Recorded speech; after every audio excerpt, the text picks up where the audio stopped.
où on va aller déféquer devant le rectum, et elle est au milieu, donc juste en dessous de la vessie, vous la voyez, elle est au milieu du pelvis et devant le rectum. Donc on a localisé vraiment la prostate et on a dit qu'est-ce que c'est. Donc on reprend la glande chez l'homme qui intervient beaucoup dans la reproduction masculine. On l'a localisée, on l'a située, d'accord? Elle est vraiment entre le pelvis et le rectum. Elle est de quelle taille la prostate? La prostate est vraiment de petite taille, hein? Elle a une forme de noix, une forme voilà, les noix de coco. Des vraiment noix. Quand on dit noix, c'est pas nos noix c'est pas nos pas coco on mange au pays, là. Voilà. Quand on dit noix, c'est vraiment tout petit, hein? Ou bien une forme de châtaigne, si vous pouvez visualiser, c'est autour de 20 à 25 grammes. Vraiment, c'est vraiment tout petit, la taille et la forme donc de la prostate. Maintenant, quel est le rôle de la prostate dans la vie d'un être humain, dans la vie de l'homme? D'accord? Cette prostate-là, vous avez vu qu'elle entourait l'urètre tout à l'heure, donc elle va avoir un rôle très important chez les hommes. Donc, quel est son rôle? La prostate, ça va être le canal, donc il va transporter les urines de la vessie vers l'extérieur. Vous avez vu le petit... en dessous de la vessie qui était bleue, vous avez votre prostate et il y avait un petit tuyau bleu qui partait, qui rentrait au niveau donc de l'appareil génital de l'homme, au niveau de la vessie. La prostate, son rôle va attraper les urines dans la vessie et va les transporter de la vessie justement vers l'extérieur. Donc voilà un des rôles très importants de la prostate. Donc la prostate est très très très importante dans l'appareil masculin, dans l'appareil génital masculin. Elle va donc transporter nos urines, ça c'est clair, et elle va jouer un rôle très important. La prostate va jouer un rôle de reproduction du liquide séminal. Le liquide séminal qui constitue l'essentiel du sperme chez l'homme, d'accord? Donc la prostate, c'est vraiment une glande supra importante chez l'homme. On retient, on a localisé notre prostate, on a dit qu'est-ce que c'est notre prostate, glande qui agit donc dans l'appareil reproducteur masculin. On a vu sa taille et sa forme autour de 20 à 25 grammes. Elle a la forme d'une noix ou d'une châtaigne. Et on a dit quel est son rôle. Elle va permettre d'évacuer les urines de la vessie vers l'extérieur. Elle va permettre aussi la formation donc du liquide séminal chez l'homme qui permet la formation du spermatozoïde. D'accord? Hein? Voilà. Donc j'espère que j'ai été très simple encore. Si je vous voyez que je suis trop magistrale, vous m'arrêtez, ça va m'éviter de refaire le coup une deuxième fois. Alors, cette prostate-là, elle va être attaquée. Il y a des pathologies qui vont venir attaquer maintenant la prostate. Quand les pathologies vont attaquer la prostate, notre prostate devient pathologique. Et donc, il y a des maladies qui vont être liées à la prostate. On parle de maladies prostatiques. Alors, il y en a 3 qui sont vraiment très reconnues, que je vais vous citer là. Il y a 3 qui sont très reconnues. Donc, la première qui est répandue, il s'agit de l'hypertrophie bénigne de la prostate ou de l'hyperplasie bénigne de la prostate. On l'appelle aussi adénome et on peut abréger. Quand vous voyez HBP, c'est l'hypertrophie bénigne de la prostate ou l'hyperplasie bénigne de la prostate. Voilà. C'est l'une ça peut être une maladie chez certains, comme chez d'autres, ça va être vraiment physiologique, mais je vais vous expliquer ça tout à l'heure. Alors, c'est quoi l'hypertrophie bénigne de la prostate? Voilà. Cette hypertrophie, quand on parle de hypertrophie bénigne de la prostate, ça correspond à un grossissement de la prostate, d'accord?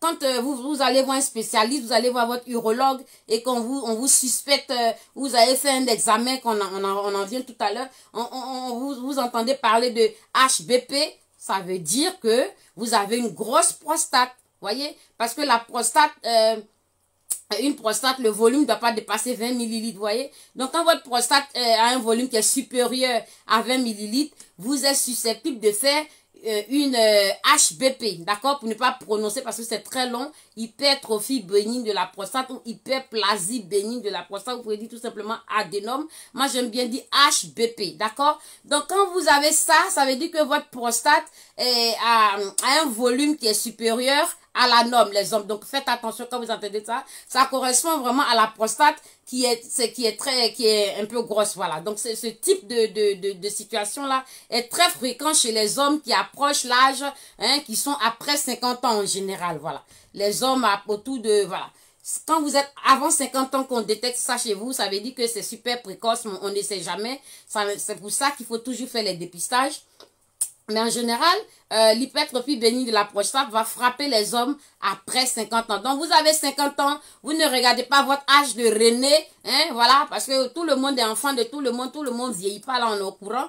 Donc, moi, je vous dis attention à ça, ne restez pas bébé dans la tête, rappelez-vous de votre vrai âge, c'est pas la peine de vous blaguer, voilà. Si vous avez dépassé 50 ans, s'il vous plaît, commencez à vous surveiller, commencez à vraiment faire attention. Je vous saluerai à la fin de la conférence. Donc, vous pouvez participer, inviter des amis parce que c'est la santé, c'est important. Voilà, la vie ne s'arrête pas qu'au divertissement. Donc, l'hypertrophie de la prostate, là, c'est une maladie qui va toucher environ un homme sur deux, d'accord? C'est très fréquent, ça dit c'est la maladie prostatique la plus fréquente, ok? C'est la maladie prostatique la plus fréquente. C'est pour ça que j'ai commencé par ça. Bon, chez certains, comme je l'ai dit, ça peut être physiologique. Chez d'autres, ça va virer à la pathologie, ok? Mais c'est la plus fréquente chez les hommes. Donc, il faut savoir que il peut y avoir donc une grosse prostate qui va être grosse comme ça et qui va être asymptomatique. Et chez d'autres, la grosse prostate là, elle va être symptomatique. Donc, je disais tout à l'heure que il va se trouver en revanche des prostates qui vont être grosses et puis il n'y a pas de problème. Mais d'autres vont être grosses et il y a un souci. Voilà. Donc, l'augmentation du volume de la prostate donc, peut entraîner quoi? Cette prostate qui grossit, là, vous avez vu la localisation juste en dessous de la vessie. Donc, une prostate qui grossit, chez certaines personnes, elle va grossir un peu et puis elle s'arrête là. Elle ne grossit plus. Et bon, ils vivent leur vie tranquillement. Ils n'ont pas les symptômes que je vais vous citer là. En revanche, chez certains, vous allez voir que des symptômes tels que ceux que je vais citer tout à l'heure, hein, dû à l'augmentation donc de notre prostate, ça va entraîner des troubles urinaires obstructifs. Ça veut dire que au niveau de l'élimination urinaire, il va avoir donc de l'obstruction. Ça veut dire que il va avoir un obstacle, ça veut dire que il va avoir un barrage, ça veut dire que le passage va être bloqué, il y a quelque chose qui empêche le passage. Donc on parle de troubles urinaires obstructifs. Il va y avoir aussi, ça c'est les manifestations, hein, quand vous avez une HBP, hein. Donc notez très bien, voilà, des troubles urinaires obstructifs qui vont se manifester donc par des difficultés à uriner, à vider sa vessie, et il peut avoir aussi la diminution de la force au niveau du jet. Quand vous allez faire pipi là, le jet urinaire, vous entendez un débit qui doit couler normalement, mais comme vous avez une HBP, bah, le volume au niveau du jet est perturbé, donc vous allez avoir un jet super fin, un jet super, ça tombe par goutte, c'est pas clair, et du coup vous commencez à être irrité. Voilà, c'est irritant quand même, je pense, non, hein, les hommes, voilà. Donc vous allez être irrité parce que vous avez des envies fréquentes d'uriner, hein, vous avez des envies qui augmentent, vous avez envie de faire pipi en urgence, et quand vous y allez, bah, le jet il est lent, il n'est pas précis, et vous avez envie d'aller incessamment. Vous avez des gènes, hein, ressentis, hein, des gènes légères aussi, vous pouvez ressentir des gènes qui peuvent être légers, modérés, ou vraiment sévères, d'accord? Donc, quand vous êtes face à une situation comme ça, par rapport juste à ces petits symptômes, signes que je viens d'énumérer, quand vous êtes en face de ça, il faut tout de suite chercher à aller consulter. Tout de suite, aller chercher à aller consulter. Quand on va arriver dans les examens, il n'y a pas beaucoup d'examens dans le cas du cancer de la prostate. Ouais, oui, Dieu fait bien les choses. Hein. Il sait que les hommes sont un peu paresseux. Je rigole. Bon, il faut rigoler un peu, mettre un peu d'humour. D'accord? Voilà. Il sait que les hommes sont un peu paresseux. Donc, la prostate, là, ça touche un homme sur deux. Donc, il dit, bon, ils vont être là, quasiment tous touchés. Je vais pas leur foutre beaucoup d'examens à faire. Ils sont pas courageux comme les femmes. Les examens à faire, donc, en cas de prostate, c'est pas compliqué. Je vais vous dire ça tout à l'heure. Voilà. Donc, il faut tout de suite aller faire ça. Donc, on a cité la première pathologie qui peut toucher à la prostate. On a dit les HBP. D'accord? Hypertrophie bénigne de la prostate et tout. Deuxième maladie qui peut toucher à la prostate, c'est la prostatite. Vous entendez dans prostatite, vous entendez prostate et vous entendez ite. Ça veut dire que l'inflammation de la prostate.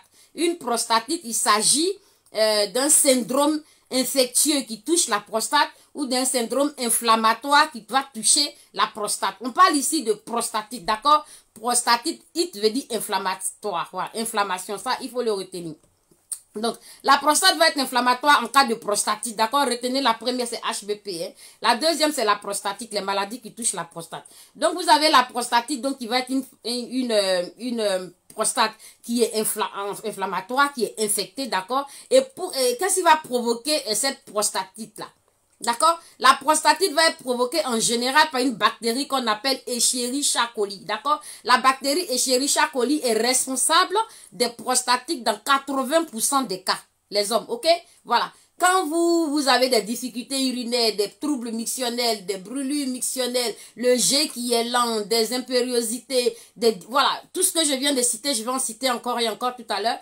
L'un de ces symptômes-là vous amène à consulter et puis vous allez vérifier, d'accord? Donc, en cas de prostatite, ça veut dire qu'il y a infection. Qu'est-ce qui va vous faire suspecter l'infection? En plus, c'est des symptômes qui peuvent être liés à l'obstruction d'une prostate ou des symptômes qui peuvent être liés vraiment créer un trouble urinaire. Quand vous avez des problèmes de l'élimination urinaire, commencez à vous poser des questions, vous avez plus de 50 ans. Bon, donc la deuxième pathologie qui touche à la prostate, c'est la prostatite. Donc, on parle d'infection. Si infection, ça veut dire qu'il va avoir des syndromes de fièvre, d'accord? Donc, vous allez voir que vous allez faire la fièvre, des frictions. Vous allez avoir des syndromes urinaires tels que des brûlures mictionnelles, des brûlures au niveau, quand vous faites pipi, ça brûle, ça pique. Vous avez aussi des envies trop fréquentes d'uriner.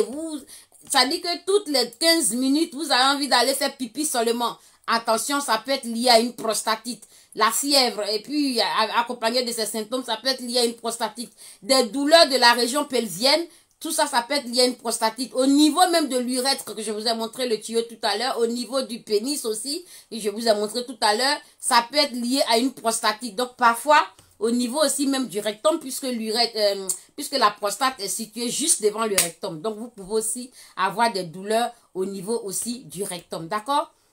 Vous pouvez sentir des malaises aussi de façon générale, de façon diffuse. Vous avez des malaises, vous ne sentez pas bien. Partagez la vidéo pour que d'autres personnes puissent vraiment en profiter. D'accord? Voilà, vous pouvez avoir des douleurs musculaires. Ça peut être lié aussi à des prostatites. Voilà, la prostate peut être douloureuse vraiment lors du toucher rectal. Donc, ok, je vais y arriver tout à l'heure. On est à la deuxième pathologie qui peut toucher à la prostate. HBP, prostatite. Et troisième qui est grave, il s'agit maintenant du cancer de la prostate. Les amis, il s'agit du cancer de la prostate. Donc, le cancer de la prostate, c'est quoi? Le cancer de la prostate. Je vais vous voir partager parce que les personnes ne montrent pas ou alors c'est mon téléphone qui est figé, je ne sais pas. Mais en tout cas, il faut vraiment partager cette vidéo parce que moi, je suis, comment on appelle ça? Ma vocation première, c'est de sauver des vies. Hein. Avant de me voir sur les réseaux en train de vous embêter là, ma vocation première, c'est d'abord de sauver des vies. Donc, s'il vous plaît, j'aimerais bien partager ça avec vous. Ça me fait vraiment plaisir de sauver des vies. Donc, le troisième cas, le plus touchant, le plus difficile, il va s'agir du cancer de la prostate. Donc, le cancer de la prostate, c'est quoi? Le cancer de la prostate, c'est la dégénérescence. Dégénérescence, ça veut dire que il va avoir dysfonctionnement, diminution, vieillissement, complications. Voilà, le mot dégénérescence, ça renforce tout ça. Difficulté, voilà. Donc, la dégénérescence maligne, qui est aussi appelée carcinome de la prostate. On dit qu'elle est maligne. D'accord? Et là, elle n'est pas bénigne. Elle est maligne, ça veut dire que ça prend des proportions. Ça veut dire que les cellules cancéreuses, on dit que c'est des cellules anarchiques, immaîtrisables, qui se propagent, qui se développent. Vous voyez? Voilà, là, la tumeur devient maligne.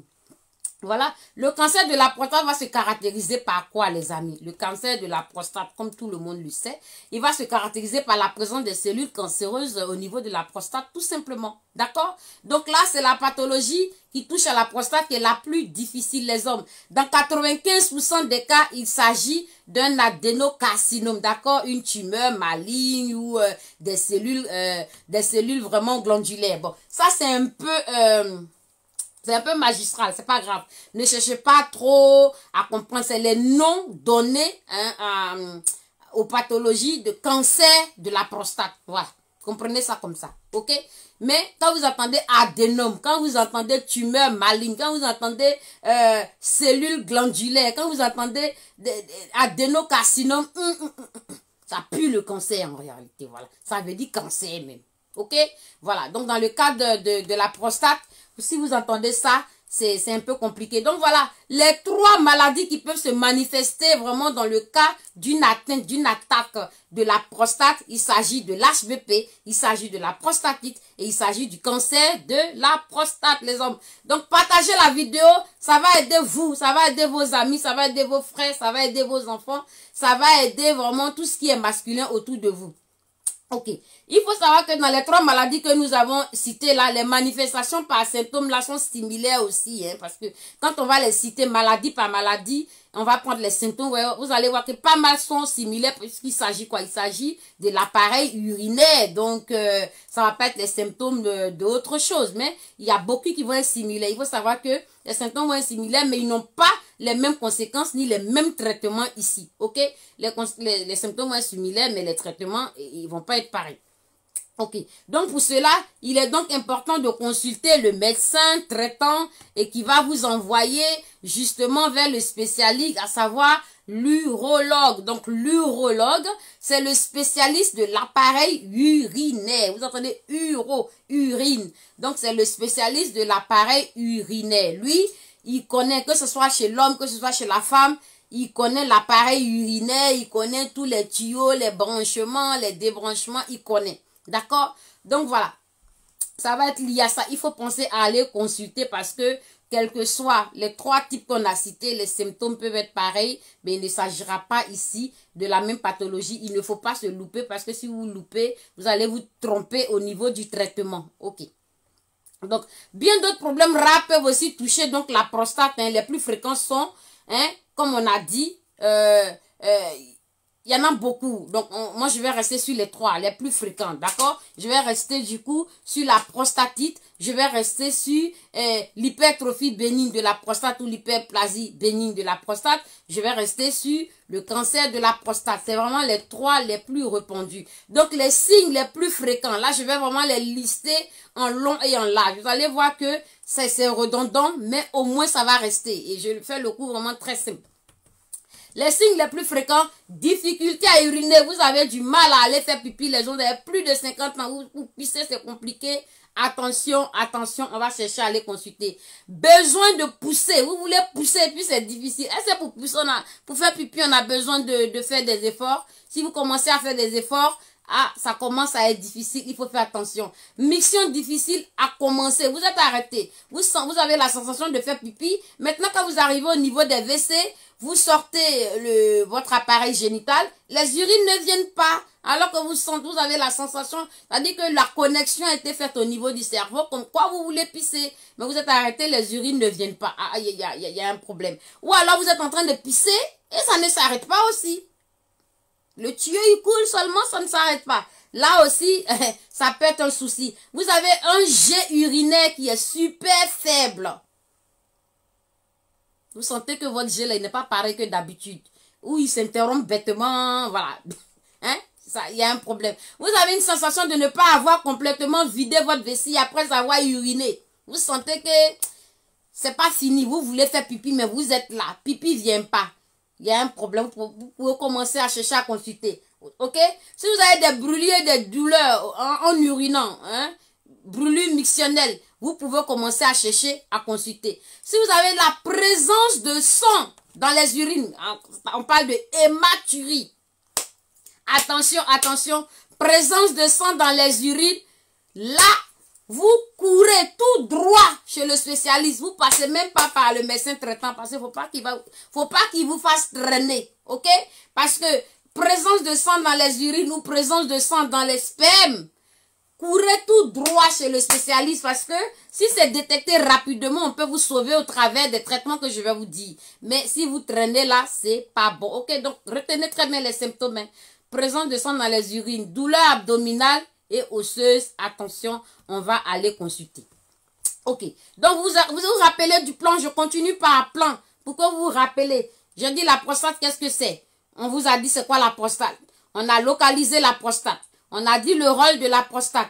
On a dit les 3 pathologies qui peuvent toucher la prostate. D'accord? On va dire maintenant, on a dit les signes et symptômes, les signes alarmants avant-coureurs, on les a cités. Maintenant, on va chercher à comprendre les causes. Qu'est-ce qui peut provoquer, hein? Qu'est-ce qui peut entraîner une maladie de la prostate? Qu'est-ce qui peut faire que la prostate va être attaquée? Qu'est-ce qui peut entraîner cela? Vous comprenez? Donc, on va regarder les causes. La cause majeure, la plus répandue, que vous et moi, nous savons déjà, si vous m'avez bien suivi, si vous êtes des bons élèves, d'accord, ça va être... Bon, je vais répondre des questions après, ça c'est sûr, je réponds aux questions après. Je vais bien finir le cours parce que je suis pas loin. Je finis le cours, les questions. Dans mes conférences, je laisse jamais une question comme ça. Je vous prends même en isbois, je réponds. Si vous avez encore d'autres questions, je réponds. Les causes, qu'est-ce qui peut faire que... Parce que peut-être que votre réponse va sortir un peu dans la conférence, donc je préfère qu'on poursuive. Qu'est-ce qui peut provoquer... quelle est l'étiologie qui entraîne la pathologie prostatique? Alors, la première, la numéro 1 qui est connue, hein, c'est lié à l'âge. Un homme qui a plus de 50 ans, 55 ans, 60 ans, 70 ans, 80, eh ben, il est prédisposé, il est éligible, hein, au cancer même de la prostate, au problème prostatique. Pourquoi? Parce que la prostate adore jouer avec les hommes. Un homme sur 2 est touché par la prostate. Vous vous rendez compte? Ça veut dire que si j'ai 10 hommes là, c'est sûr qu'il y a 5 qui vont avoir la prostate. Comprenez? C'est super, super important et ça peut aller loin, hein, ça peut, voilà. Si vous arrivez au stade de cancer de la prostate, que c'est pas diagnostiqué, c'est bye bye. Donc, c'est bête. Ok? Donc, au moins, on sait les symptômes. Faut pas avoir peur. Personne n'est à l'abri de choper une pathologie. Personne n'est à l'abri. Voilà. C'est-à-dire que il y a le monsieur qui est là-haut, là, qui protège tout le monde. Sinon, personne n'est mieux que personne. D'accord? Donc, il faut juste avoir une hygiène de vie normale, correcte. Faire ses examens régulièrement. En cas de symptômes, il faut sauter sur le spécialiste nécessaire. Donc, lié à l'âge, tu es un homme, tu as plus de 50 ans, tu peux commencer à prendre soin de toi. Quand tu vois que la zambrotte attaque un sujet qui concerne les hommes, regarde les symptômes. Tu n'as pas besoin d'aller faire une fac de médecine pour comprendre. Regarde les symptômes, commence à t'interroger, va voir ton médecin traitant et tout de suite, tu peux en parler à ta compagne, à ton frère ou à ton intime, mais ne reste pas comme ça, attendre que les choses s'aggravent. Donc, les causes donc du cancer de la prostate sont liées à l'âge. Un jeune homme n'a pas tout de suite le cancer de la prostate, sinon ça va être un cas super rare. D'accord? L'âge avancé, l'âge est le premier facteur prédisposant donc du cancer de la prostate. Le risque de développer le cancer de la prostate augmente en effet avec l'âge, comme je viens de vous dire. Donc, chez les hommes de plus de 50 ans, 60 ans, ils sont vraiment prédisposés à attraper le cancer de la prostate, d'accord? Les cancers de la prostate sont extrêmement fréquents chez les hommes, vous voyez? C'est vraiment, je les fais terre à terre et je reviens encore vous refaire ça, d'accord? Donc, c'est très fréquent chez les hommes. Pourquoi? Parce que les cellules cancéreuses là vont se développer, d'accord? Elles se développent comment? Elles se développent lentement. Vous comprenez? Voilà. La différence entre vous les hommes et nous les femmes, c'est que vous êtes extériorisés. Donc, quand vous êtes extériorisés, vos cellules-là, elles sont vicieuses. Elles se cachent, elles sont latentes et elles se développent super lentement. C'est pour ça que le cancer de la prostate n'est pas détecté très rapidement parce que les cellules sont super latentes. Des hommes vont être diagnostiqués à 70 ans, à 80 ans, alors qu'ils avaient déjà le truc en eux tranquillement qui dormait, ok? Mais si vous consultez pas tôt, bah, ça va pas être sûr, hein? Et c'est pour ça quand ils ont 80 ans, qu'ils ont la prostate, bah, quand ils passent sur le billard, c'est bye bye. Vous voyez, c'est bête quand même, hein? Pourtant, vous pouvez très bien réparer cette affaire parce que les examens sont même pas compliqués à faire chez vous, les hommes. Donc, le cancer de la prostate, donc, il est extrêmement fréquent chez les hommes, comme je l'ai dit, et les cellules cancéreuses sont super lentes. Donc, il faut faire très attention. Alors, donc, on est dans les causes. La première cause, elle est liée à l'âge. La deuxième cause qui peut provoquer une pathologie de cancer, elle va être liée à l'origine ethnique. Les amis, cancer de la prostate chez les hommes peut être lié à l'origine ethnique parce que on a regardé la population qui est la plus touchée par le cancer de la prostate. Il s'agit des Afro-Américains. D'accord? Donc, si tu es intelligent, mon frère, toi qui m'écoutes, j'ai dit afro-américain. Dans afro-américain, tu entends très bien afro, ok? Voilà. Tu entends très bien afro. Afro, ça veut dire africain, ok? Donc, la prostate touche les personnes d'origine. On est dans les causes de la prostate. 1. L'âge. 2. Origine et ethnie. C'est pas caché. Origine et ethnie, c'est la population humaine la plus touchée là. Dans les recherches au niveau international là.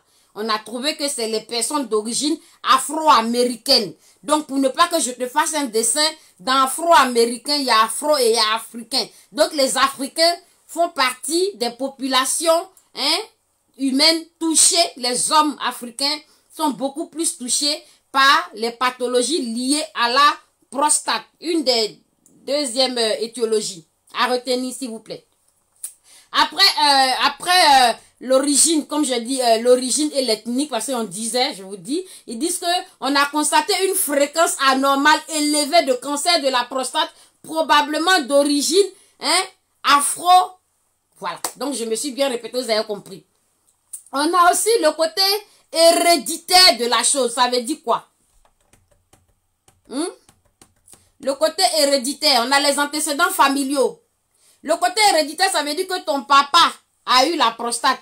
Ton oncle peut avoir eu la prostate. Un de tes frères a eu la prostate. Tu es éligible à attraper un jour la prostate. Le côté héréditaire joue beaucoup. Les antécédents familiaux de cancer de la prostate, donc c'est ce que j'explique là, les antécédents familiaux, ça veut dire ton père, ça veut dire qu'on te pose les questions là, ton papa a déjà eu tant, ton frère a déjà eu tant dans tes antécédents de ta famille là. Si quelqu'un d'entre eux a chopé un jour le cancer, le risque est très élevé que toi, tu puisses être contaminé si ton père, ton frère ou un de tes oncles a développé un cancer de la prostate au cours de sa vie. Pourquoi? Parce que 20% environ des cancers de la prostate sont liés justement au contexte familial, les hommes.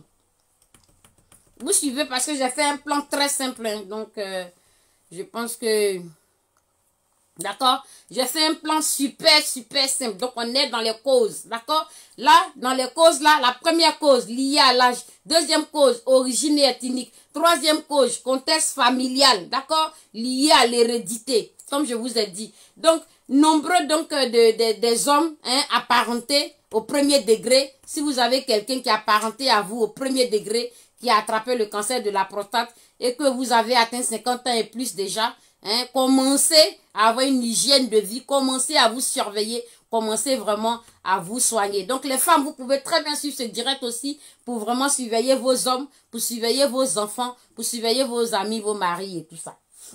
D'accord. Donc le risque d'être également atteint donc du cancer de la prostate est très élevé. Donc plus il va y avoir de cancer de la prostate autour dans ton cercle familial, toi tu es prédisposé au risque de cancer, c'est-à-dire jusqu'à 10 fois plus supérieur que la normale. Jusqu'à 10 fois plus supérieur que la normale. C'est énorme les amis. Donc faites attention. Dans les causes, on a aussi le poids qui intervient. Ça dit que tu es en surpoids. Voilà, on est tous concernés. Voilà, faut pas dire que tu savais pas. Tu es en surpoids, tu fais rien pour perdre du poids, tu deviens obèse, il y a un problème, l'obésité, ça joue. L'alimentation aussi désorganisée, ça joue. Pourquoi je dis ça? Parce que vous allez voir au niveau des traitements, au niveau du suivi, ça va revenir. C'est pour ça que je vous dis ça dès maintenant. Il y a aussi la maladie de Parkinson qui peut être une des causes qui peut provoquer le cancer de la prostate. Franchement, j'ai essayé de faire le lien entre la neurologie et l'urologie. Parce que la maladie de Parkinson, c'est neurologique, vous voyez. C'est au niveau des nerfs, au niveau des axones, d'accord.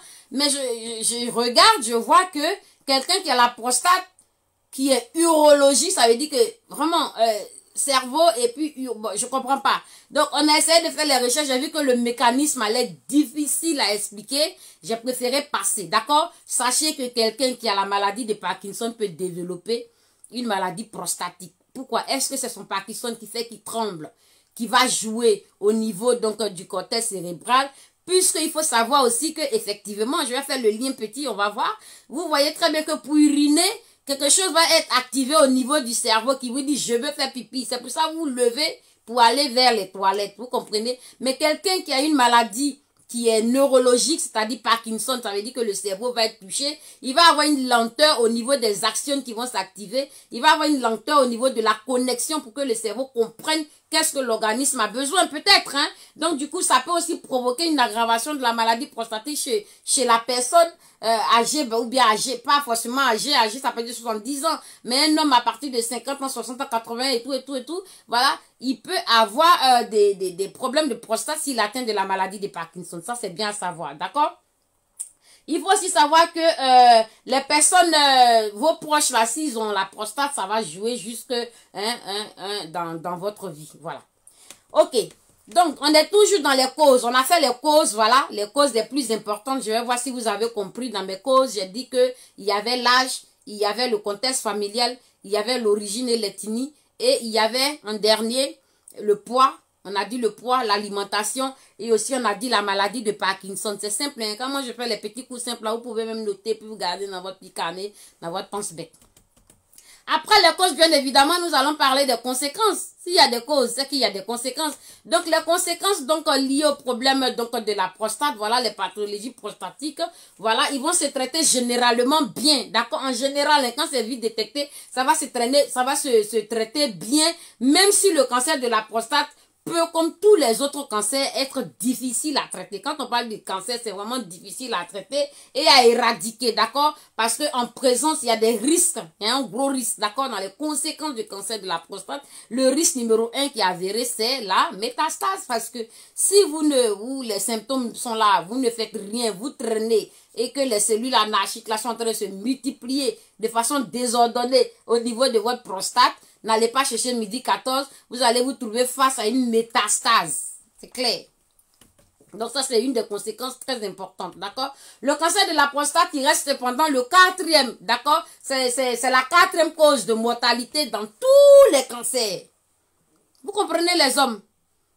Parce que si je vais vous donner la liste des cancers, oulala, il y en a des plaies, il y a des millions de types de cancers, de pathologies de cancer. Mais le cancer de la prostate qui touche uniquement les hommes parce que les femmes n'ont pas de prostate, ou alors ça va être une femme spéciale que je n'ai pas encore découverte, parce que moi j'ai regardé l'appareil génital de la femme, il n'y avait pas de prostate. Hein? D'accord? Ce cancer qui touche uniquement les hommes, d'accord? Ce cancer qui touche uniquement les hommes là, hein?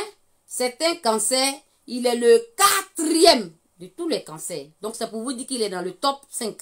Voilà. Ça ne rigole pas avec vous les hommes, faites attention. Parce que c'est un cancer qui touche environ, qui provoque 10 000 décès par an. C'est quand même énorme, hein?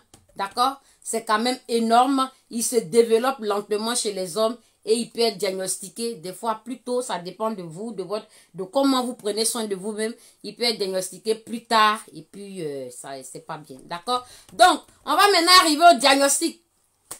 On a vu les causes, les conséquences. Donc, s'il y a des causes, il y a des conséquences. Bon, il faut que ça soit... Comment ça peut être diagnostiqué ce truc-là? Pour que les gens puissent s'en sortir. Comment ça peut être diagnostiqué rapidement? Tu as vu les symptômes? Bon, je ne vais pas revenir en arrière. Je pense que j'ai été un peu simple aujourd'hui. Et si j'étais vraiment simple, dites-moi que j'ai été vraiment simple. D'accord? Voilà, les transgenres, ils n'ont pas de prostate, à moins qu'ils ont fait une prothèse de prostate qui se sont foutus, mais je ne sais pas que ça va leur produire parce que ils n'auront pas les cellules qui vont avec. Parce que c'est pas naturel. Le diagnostic de la prostate, donc pour établir le diagnostic de la prostate, c'est votre spécialiste, l'urologue, le spécialiste de l'appareil urinaire. C'est lui, il va vous interroger sur votre vie. Puisqu'on a dit qu'il y a les antécédents familiaux, il va vous peser, il va regarder votre taille, il va regarder votre IMC, il va poser des questions dans votre entourage, dans votre famille, il va vous faire un questionnement pas possible et il va commencer à faire maintenant les examens cliniques pour comprendre, d'accord? Pour comprendre. Donc, il va se baser sur quoi? Le premier examen qu'il va vous faire, votre urologue, il va vous faire ce qu'on appelle le toucher rectal. Ok? Le premier examen qu'il va vous faire, ça sera le toucher rectal. Pourquoi il va vous faire le toucher rectal? Il va vous faire le toucher rectal pour détecter s'il n'y a pas une anomalie, d'accord? S'il n'y a pas une anomalie au niveau de la consistance de la prostate. Parce que la prostate, je vous ai dit que ça a une taille de chantin 20 grammes. C'est vraiment petit. Donc, il connaît la norme, c'est un spécialiste, il connaît, il sait si la prostate est correcte, si elle n'est pas correcte. Donc, il va vous faire un toucher rectal. Le toucher rectal consiste à quoi? Si vous vous rappelez du schéma au début de la conférence, je vous ai montré tout de suite la prostate qui est tout de suite située devant le rectum. Le rectum, il est là, la prostate, elle est là. D'accord?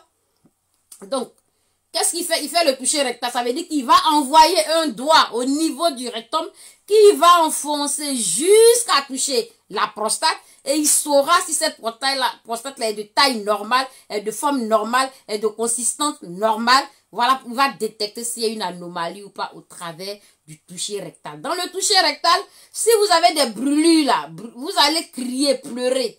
C'est pas le toucher rectal ou non. Il y a une douleur où ils savent que ça c'est une douleur liée à une douleur prostatique. D'accord? Après le toucher rectal, il va vous prescrire un bilan sanguin dans lequel il va chercher les marqueurs Les marqueurs qui mettent en évidence le cancer de la prostate. Ça ne loupe pas. Ce sont des marqueurs spécifiques au cancer de la prostate. On les appelle les PSA. Donc, il va vous prescrire une prise de sang. Dans cette prise de sang, les hommes, quand votre homme vous prescrit une prise de sang, que vous voyez PSA, ça veut dire qu'il suspecte un cancer de la prostate et qu'il veut vraiment chercher à investiguer et puis avoir la confirmation. Donc, toucher rectal, bilan sanguin dans lequel on demande le marqueur. C'est très important. C'est pour ça qu'on voyait une prise de sang. Moi, quand je vais au pays, que je vois des prises de sang, les gens mettent tout en même temps et puis ils donnent aux gens. Les gens, ils payent les 100 000 euros, les 80 000 euros. Il faut faire la prise de sang correspondant à ce que tu suspectes, correspondant ou à la pathologie de la personne pour savoir l'évolution. Voilà, tu prescris pas. Bon, bref, ça c'est un autre sujet. Donc, quelqu'un qui est suspecté de prostatite, d'accord, ou de pathologie prostatique, dans la prise de sang là, s'il n'y a pas PSA, c'est que ton neurologue il a 0. Tu dis non, la Zombrotte m'a dit, faut mettre PSA. Tu y réfléchis même pas. Tu ne m'appelles même pas. Tu cries sur lui. Tu dis, n'a qu'à écrire PSA. Il va écrire PSA. D'accord? Je vous dis ça parce qu'il y a eu des situations qui m'ont fait rire. Ok? Donc, tu vas faire le toucher rectal et tu vas faire la prise de sang. Ça, c'est très important. Donc, lorsque ces différents examens-là vont se renforcer, d'accord? Quand ça va renforcer la suspicion vraiment d'un cancer, on fait la prise de sang, on voit que PSA est positif et qu'au niveau de la norme, c'est un problème. Ok. On fait le toucher rectal, on voit qu'au niveau vraiment de la consistance de la prostate, la taille là, il y a un problème. On sent qu'autour là, il y a des gravillons, c'est pas clair. Ok, ça commence à confirmer la suspicion. Qu'est-ce qui va se passer? Ton neurologue va proposer maintenant la réalisation de l'examen de référence qui confirme tous les cancers du monde entier, à savoir la biopsie. Voilà. Quand il a fait toucher rectal, il a suspecté quelque chose. Prise de sang, il a regardé PSA, tu n'es pas dans la norme. Il dit, bon, toi, je t'envoie faire une biopsie. Biopsie, on va préléguer au niveau de ton organe. Ici, il s'agit de la prostate. Donc, c'est la prostate, là, ils vont gratter un peu pour prélever un bout de tissu, un échantillon qu'ils vont envoyer en examen anatomopathologique là-bas pour confirmer si la prostate est vraiment touchée, si la prostate est vraiment cancéreuse, elle est cancérigène, si les cellules anarchiques sont là, s'ils ont commencé à faire leur boulot. Et là, ils vont vraiment détecter s'il y a un problème ou pas. Et quand ils vont détecter qu'il y a un problème, là, il y a ce qu'on appelle les réunions de concertation pluridisciplinaire qui vont être faites avec des spécialistes. J'en reviens tout à l'heure en profondeur. Je l'ai déjà fait dans tous les autres cancers. C'est le schéma, c'est la procédure. D'accord? Vous arrivez dans un centre d'oncologie et que ça se passe pas, il y a un problème. Donc, je donne ce cours-là pour mes parents africains. Ok? Donc, une fois que la biopsie va être faite, si il y a un cancer de la prostate qui est détecté, ok, on va regarder si c'est un cancer naissant, si c'est nouveau. Si c'est nouveau, tu es sauvé. On va t'opérer. On te fait une chirurgie. Hein? Là, on rentre maintenant dans les traitements. Hein? Ok? On va maintenant rentrer. Hein? On a fait les causes, les conséquences. On est arrivé là dans les examens et bilans sanguins. Maintenant, on va voir les traitements. C'est-à-dire que on a regardé. Et puis, on a vu le diagnostic, il confirme. On fait quoi? On traite avec quoi? Ok. Le traitement de référence en cas de cancer de la prostate détecté rapidement, là, ça va être la chirurgie, d'accord? Si ton cancer a été détecté de façon tardive, ok, là, tu passes à autre chose, hein. Tu t'en vas en mode chimio, radio et tout ça. D'accord? C'est simple encore, hein? Ok. Donc, dans les traitements, nous avons la chirurgie. Ok, donc un adénome de la prostate, lorsque le cancer est diagnostiqué rapidement, d'accord, on fait la chirurgie. Donc, le plus rarement, on ne fait pas la chirurgie lorsque le cancer est diagnostiqué de façon avancée, trop loin, trop tard, c'est pas la peine, d'accord. Donc, ça, c'est au niveau des traitements. Mais il faut savoir que, je vous avais dit que dans les différentes maladies qui touchent le cancer, on avait aussi ce qu'on appelle la prostatite. La prostatite, qui est l'inflammation de la prostate. Ça, c'est pas le cancer de la prostate. C'est une des maladies liées qui touchent la prostate. Quand vous avez une prostatite et que je vous ai dit que ça c'est une maladie infectieuse qui est liée à une bactérie qu'on appelle Escherichia coli. Donc, s'il y a infection, le traitement va être notamment, éventuellement, logiquement, des antibiotiques. D'accord? Voilà. Donc, on a traité des pathologies liées à la prostate. Donc, suivez très bien. Pour ceux qui ont juste une prostatite là, ça va être les antibiotiques et puis eux, ils sont tranquilles. Mais ceux que ça devient adénome, carcinome là, eux, si c'est détecté plutôt chirurgie et puis après les soins qui suivent. Si tu es détecté plus tard, pas de chirurgie, direct chimio. Ok, voilà. Maintenant, si tu as l'HBP, ça peut être asymptomatique. Tu n'as pas besoin forcément de traitement. Chez certaines personnes, ça dépend. Chez d'autres personnes, l'urologue va juste gratter. Il peut juste gratter pour diminuer un peu la taille de ta prostate. Et puis bon, ils ont regardé, il n'y a pas de cellules cancéreuses, il n'y a pas de complications. Bon, la prostate est juste volumineuse. Ils vont juste la gratter pour essayer de frayer le passage urinaire. D'accord? Donc ici, la surveillance et les traitements. D'accord. Donc, le choix et la stratégie donc du traitement de soins est adapté à votre personne. Parce que nous sommes différemment faits. Comme je l'ai dit déjà, nous sommes différemment faits. Donc, soit je gratte un peu la prostate en cas de HBP. Et puis bon, sa prostate elle va rester grosse. Je ne vais pas gratter fort. Je vais quand même cirer un peu pour libérer le passage. Vu que je ne trouve pas de cellules cancéreuses. Il retrouve un peu ses fonctions, il est à l'aise, c'est bon. Il y a ça qu'on peut faire. Je vois que bon, c'est juste une prostatite, bon, antibiotique. Je vois que ça devient cancer de la prostate. Ah là, après avoir fait toucher rectal, bilan sanguin et biopsie, je regarde si cancer est débutant, chirurgie. Vous suivez? Voilà. Donc, le choix va être fait selon la personne. Donc, le choix dépend de chaque personne. La stratégie de soins va dépendre de chaque personne. Elle dépend des caractéristiques du cancer dont vous êtes atteint. Vous comprenez? Du cancer dont vous êtes atteint. Parce que ça peut être un autre type de cancer. Ça peut être une autre complication cancéreuse. D'accord? Donc, l'endroit où est situé votre cancer. Si vraiment c'est un cancer. D'accord? Là, nous, notre cancer, il est prostatique. Donc, on voit où il est situé. Ils vont regarder aussi le type de cellules impliquées. Ils vont regarder les cellules qui sont impliquées en cas de cancer de la prostate. Ils vont regarder le stade du cancer, c'est-à-dire son degré ils vont regarder son degré d'extension. Ça a pris des proportions. Ils vont tenir compte de ça. Ils vont aussi regarder le volume. D'accord? Dans le volume, on va regarder la situation. D'accord, le degré d'agressivité aussi de cette situation, ils vont tenir compte de ça. Ils vont tenir aussi compte de votre situation et aussi discuter en équipe, entre collègues, en équipe pluridisciplinaire, comme je vous ai dit, au cours d'une réunion de concertation pluridisciplinaire, donc la RCP, qui est toujours de droit. Voilà, la RCP qui va rassembler au moins, au minimum, vraiment des différents spécialistes, à savoir l'urologue, l'oncologue, et puis aussi des anatomopathologistes, hein, et puis des nutritionnistes, et puis des psychologues aussi, vous voyez. Ils vont discuter tout ça, et puis ils vont pouvoir mettre en place selon vous, selon la personne, selon la pathologie, le type de traitement qui correspond. Donc les traitements, nous avons cité déjà pas mal, hein. D'accord? Plusieurs types de traitements peuvent se mettre en place selon le type de la maladie prostatique que vous avez. Parce que les traitements peuvent être proposés selon le résultat des différents examens. D'accord? Les différents examens. J'ai juste eu une infection, j'ai la fièvre. Et puis j'ai brûlé missionnel. Antibiotique, voilà. Je me répète pour que vous suivez. J'ai réalisé un bilan sanguin. Il m'a diagnostiqué mon PSA, il y a un problème. Là, je sors des deux, là, je m'en vais chez le dangereux, qui est le cancer. C'est la chirurgie. Chirurgie, radio externe, curithérapie, hormonothérapie. D'accord? Voilà. Donc, après ça, les traitements ne sont pas compliqués, les examens ne sont pas compliqués. Vous avez 2 ou 3 dans les examens. Toucher rectal, bilan sanguin et puis quelques examens d'imagerie. C'est tout. Dans les traitements, je me suis trop répété. Je pense que vous avez compris. D'accord? Donc, les soins et accompagnement, il y a un suivi qui peut se mettre en place pendant et après le traitement. D'accord? Il va y avoir une équipe qui va vous suivre. Une équipe de professionnels. Constituée de professionnels qui va vous suivre. Des différents spécialistes que je vous ai cités tout à l'heure. L'oncologue, l'urologue, le psychologue, la diététicienne aussi, hein, le radiothérapeute et tout cela. Donc, ces professionnels-là vont travailler en collaboration au sein de cet établissement où ils vont vraiment vous prendre en charge et ils vont se mettre en relation avec votre médecin traitant. Voilà.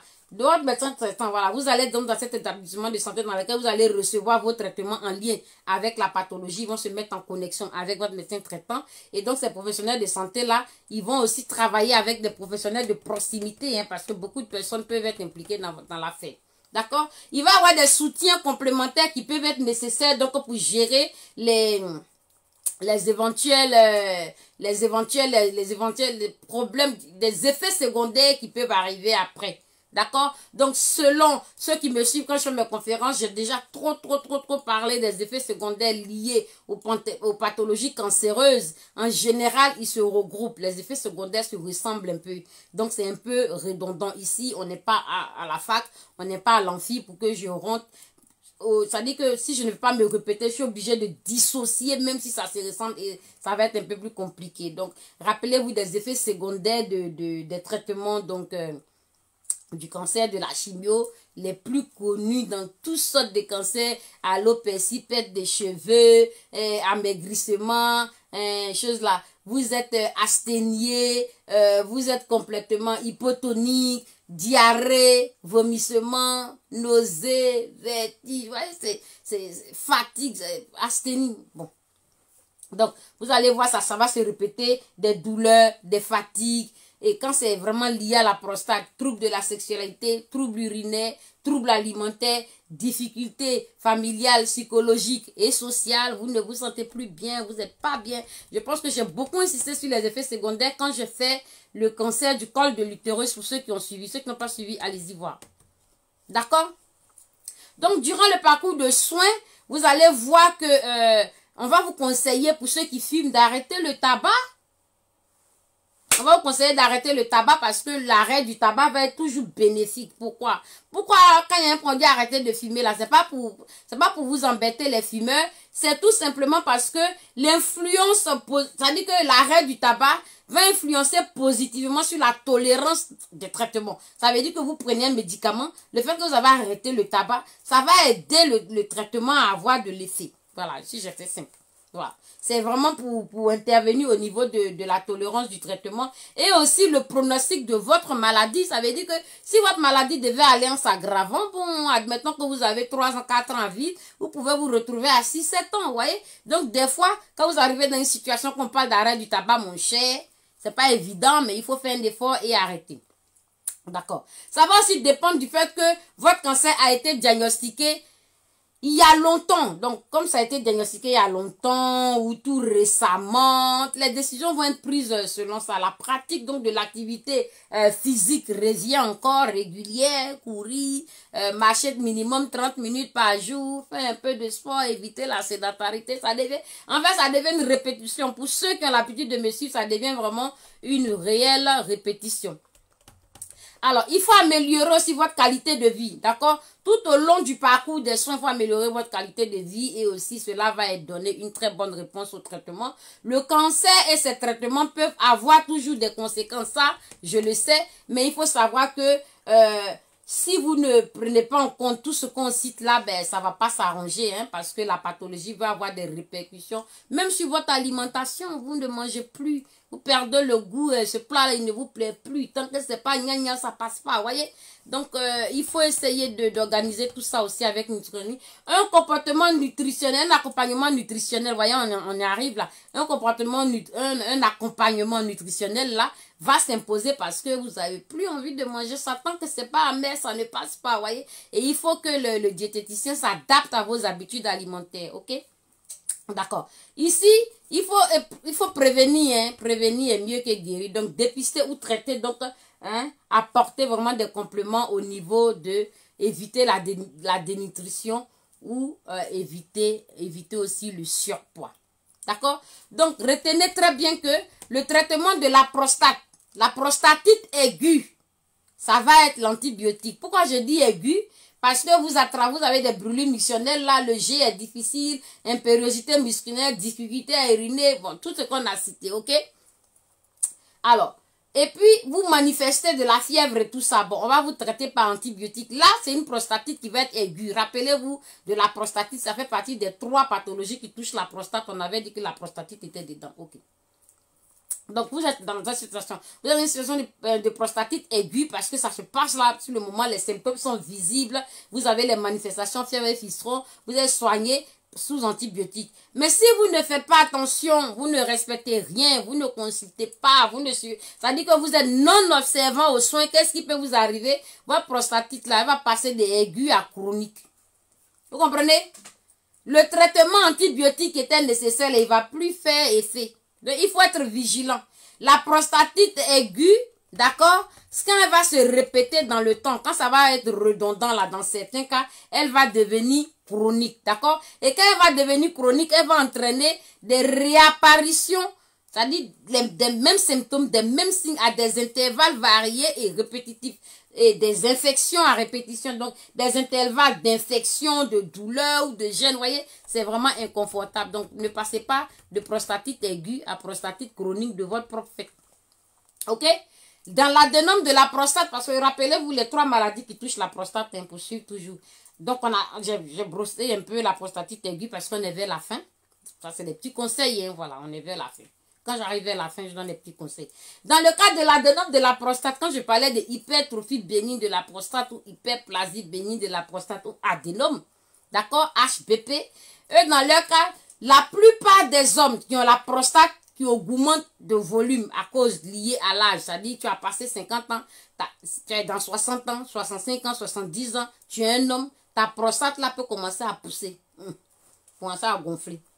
Donc, quand tu sais que tu as dépassé la cinquantaine, hein, on parle dans ce cas d'adénome de la prostate. Quand tu es dans cette situation, qu'est-ce que tu fais? Qu'est-ce que tu fais? La Zombo t'a dit quoi?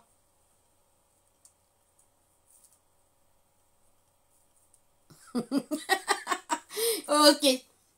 La Zombo t'a dit quoi? Il faut vite aller consulter pour éviter que ça prenne des proportions. Donc, la prostatite, pour éviter que ça passe d'aiguë à chronique, je vous ai insisté. Et éviter que les HBP se compliquent, je vous ai expliqué, parce qu'il y en a qui sont symptomatiques, mais si tu fais n'importe quoi, ça va se compliquer. Donc, ce phénomène est probablement lié à des changements hormonaux, hein, ça oui. C'est pour ça qu'on avait dit que dans la réunion pluridisciplinaire, on avait besoin des spécialistes aussi, des cancérologues qui sont très bons en traitement hormonal. D'accord? Donc la prostate, un adénome de la prostate n'est pas forcément un cancer. Je l'ai dit au début, hein. Les HBP là, il y en a qui ont de grosses prostates au-delà de 20 à 25 grammes, mais ils ne sont pas gênés, ils n'ont pas de problème, ils n'ont pas de symptômes. Par contre, en revanche, certains cas, ça peut être lié à un problème. C'est pour ça qu'il faut consulter, sinon on ne serait pas venu parler ici. D'accord? Donc, ma conclusion est celle-ci. Ma conclusion est celle-ci. Si vous constatez des symptômes que j'ai cités ci-dessus, d'accord? Ou même des symptômes que je n'ai pas cités, mais qui vous poussent, c'est-à-dire que vous avez un soupçon, vous avez un doute, ça ne coûte rien, vous n'hésitez pas, vous allez consulter votre médecin traitant, ou alors vous filez directement chez l'urologue. Si vous savez que vous êtes de sexe masculin, que vous êtes au-dessus de 50 ans, 55 ans, 60 ans. Alors, le premier truc à suspecter, c'est ça, hein, parce que ça touche un homme sur 2. Donc, c'est très fréquent. Consultez l'urologue, il va vous faire un toucher rectal, il va vous donner une prise de sang, vous allez chercher à voir la PSA qui est le marqueur du cancer de la prostate, vous allez faire ce bilan sanguin là très approfondi, vous en parlez à votre médecin, vous en parlez autour de vous, en parlez à votre compagne et puis voilà, les choses vont bien se passer. Je vous remercie, je remercie tous ceux qui étaient là, qui ont suivi cette conférence. Voilà, c'est une conférence qui avait été programmée depuis un moment et je l'ai repoussée un peu parce que je me suis trouvée occupée. Voilà, je vous remercie. Partagez cette vidéo pour qu'on puisse encore sauver des vies. Et puis, je vous dis à bientôt. Je vais lire tous vos messages. Je vais répondre aux questions. Et si ça me revient que le coup a été trop